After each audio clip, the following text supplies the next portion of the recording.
Fortunately, there's no guaranteed fix for the can't control cruise missile error in MW3 across PC, Xbox, and PS5.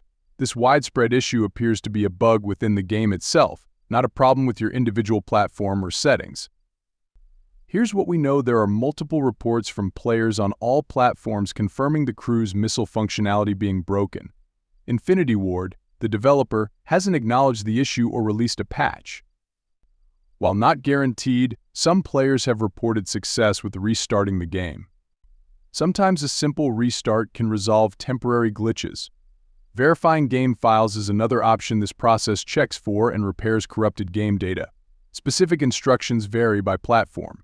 Some suggest switching classes or kill streaks, using a different class or kill streak, and then coming back to the cruise missile later might help.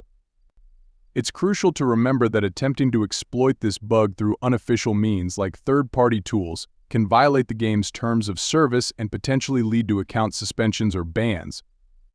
While these workarounds might offer temporary relief, the most reliable solution remains an official patch from the developers.